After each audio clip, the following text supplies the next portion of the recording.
क्या कोई सच में आपको मिस करता है? अब सबसे बड़ा सवाल, अगर कोई आपको मिस करता है तो उसके बिहेवियर में कुछ साइंस दिखते हैं, लेकिन समस्या ये है कि लोग इन साइंस को गलत समझ लेते हैं। कभी छोटी चीज को बड़ा बना देते हैं और कभी बड़ी चीज को इग्नोर कर देते हैं। तो चलिए समझते हैं। साइन 1, वो अचानक कांटेक्ट करता है। अगर कोई इंसान आपको सच में मिस करता है तो कभी कभी वो अचानक मैसेज कर देता है, बिना किसी रीजन के, जैसे कैसे हो या बस याद आ गए। ये छोटी चीज लग सकती है, लेकिन साइकोलॉजी में इसे इमोशनल पुल कहते हैं। जब मेमोरीज स्ट्रांग होती हैं तो दिमाग उस इंसान से रिकनेक्ट करना चाहता है। लेकिन यहाँ एक बात समझना जरूरी है, कभी कभी लोग सिर्फ क्यूरियोसिटी में भी मैसेज कर देते हैं, इसलिए सिर्फ मैसेज आना ये प्रूफ नहीं है कि वो आपको डीपली मिस करता है। साइन 2, वो आपकी लाइफ के बारे में जानना चाहता है। अगर कोई इंसान आपको मिस करता है तो उसे आपकी लाइफ के बारे में क्यूरियोसिटी रहती है। वो जानना चाहता है आप क्या कर रहे हो, किसके साथ हो, खुश हो या नहीं, क्योंकि इमोशनल कनेक्शन पूरी तरह खत्म नहीं हुआ होता। लेकिन अगर किसी इंसान को आपकी लाइफ से कोई फर्क नहीं पड़ता तो इसका मतलब है कि वो मेंटली आगे बढ़ चुका है। साइन 3, वो मेमोरीज याद करता है। जब कोई इंसान आपको मिस करता है तो वो पुराने मोमेंट्स याद करता है, जैसे याद है जब हम वहां गए थे, याद है वो रात जब हम घंटों बात करते थे। मेमोरीज इमोशनल ब्रिज होती है, और जब कोई इंसान बार बार मेमोरीज लाता है तो इसका मतलब है कि उसका माइंड अभी भी पास्ट से जुड़ा है। साइन 4, वो कंप्लीटली डिसअपियर नहीं होता। अगर कोई इंसान सच में आपको मिस करता है तो वो पूरी तरह गायब नहीं होता। कभी ना कभी किसी न किसी तरीके से वो कनेक्ट करने की कोशिश करता है। लेकिन अगर कोई इंसान महीनों तक कांटेक्ट ना करे, आपकी लाइफ में इंटरेस्ट ना दिखाए, आपकी प्रेजेंस से इनडिफरेंट रहे, तो शायद वो मूव ऑन कर चुका है, और यह स्वीकार करना जरूरी है। साइन 5, वो आपकी खुशियों से जेलस होता है। कभी कभी मिस करना जेलसी के रूप में भी दिखता है।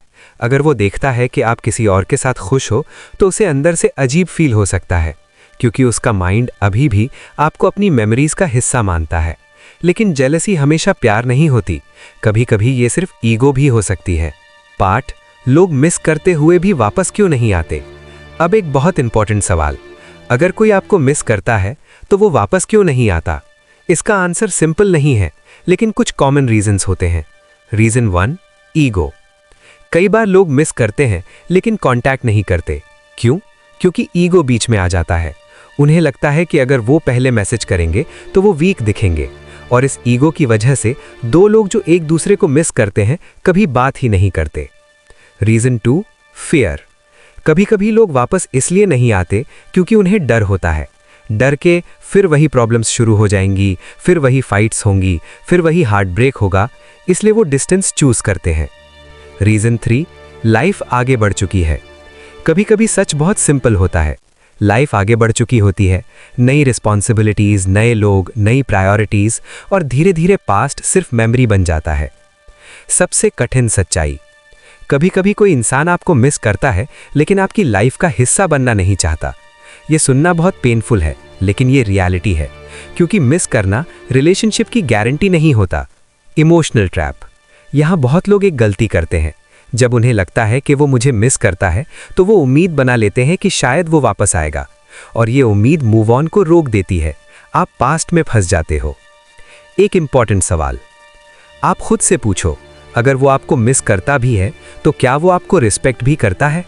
क्या वो आपको प्रायोरिटी देता है? क्या वो आपके लिए एफर्ट करता है? अगर आंसर नहीं है तो सिर्फ मिस करना काफी नहीं है। Real love versus memory. सच्चा प्यार सिर्फ मेमोरीज नहीं होता। सच्चा प्यार एफर्ट होता है, प्रेजेंस होता है, कंसिस्टेंसी होता है। अगर ये चीजें नहीं हैं तो शायद वो सिर्फ मेमोरी है। Part 2, ending. किसी को मिस करना ह्यूमन नेचर है, लेकिन एक चीज याद रखो, कभी कभी हम किसी इंसान को नहीं, उस फीलिंग को मिस करते हैं जो हमें उसके साथ मिलती थी, और ये फर्क समझना बहुत जरूरी है। अगले भाग में हम बात करेंगे पार्ट 3, कैसे पहचाने कि वो सच में आपको मिस करता है, क्यों कुछ लोग जानबूझकर दूर रहते हैं, और आप खुद को इमोशनल पेन से कैसे बचा सकते हैं।